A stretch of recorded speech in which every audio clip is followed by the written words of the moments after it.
Assalamu alaikum wa rahmatullahi ta'ala wa barakatuh. Allô, les abonnés, Aounioula. D'accord, je viens de partager cette recette traduite en français. Donc, Mananana et Bamanankana,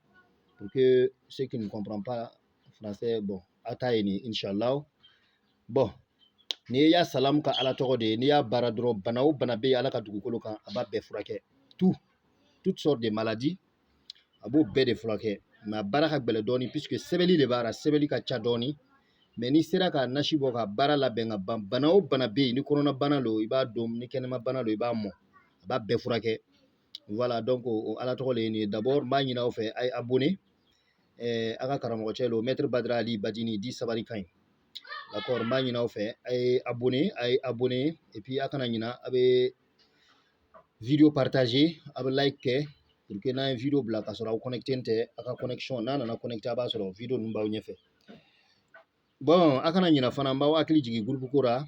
groupe minnu bɛ an ka kalanso minnu dayɛlɛ groupe fila kan n'o ye WhatsApp ye ani Telegram akana ɲina a bɛ jija a bɛ yɛlɛ yen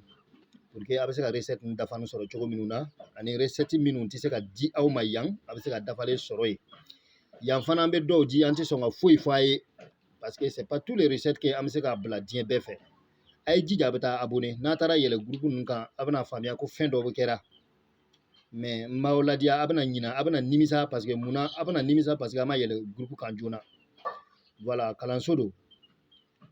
bon bashite ala to ni be bara cogo jume ya salamun abana ya salam aba sele chien wa bi woro ani kele ani chien keme duru ani bishegi ani woro ya salam aba sele wa woro wa bi woro ni kele ani keme duru ani bishegi ani woro. Maintenant abana duwawu ni sɛbɛ son duwawu abana ale sɛbɛ kɛmɛ ani bi wɔɔrɔ ani wɔɔrɔ abana ka waati min ci siɲɛ kelen a b'ale ko ka fara nasi kan mais ɲana a bɛ sɛbɛnni daminɛ a b'a saraka bɔ a bɛ sisɛ finman ɲini k'a saraka a bɛ sɔrɔ ka nasi nin bɔ n'a ye nasi nin bɔ ka ban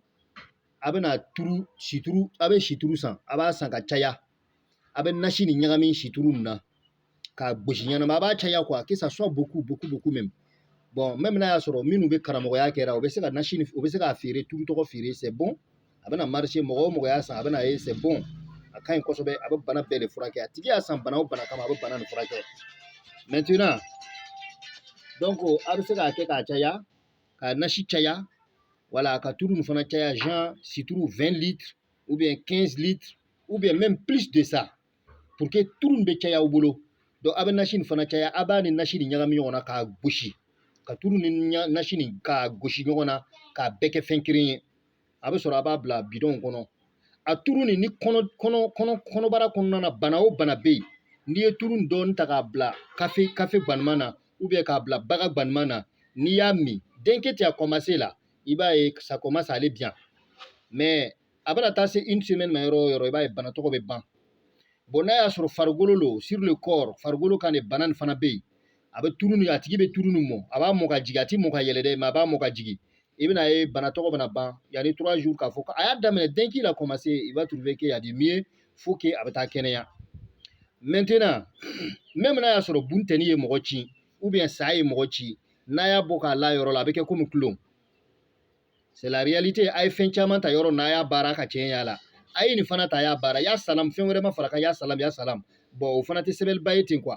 ni k'i b'a concentré a kan d'ici une semaine tu peux écrire tout ça à fini i bɛ duwawu sɛbɛn siɲɛ 160 a banna n b'a ɲini aw fɛ aw kana ɲina rendez-vous sur notre groupe sur WhatsApp et Telegram je vous dis merci et assalamu alaikum je reviens avec une deuxième recette pour vous encore.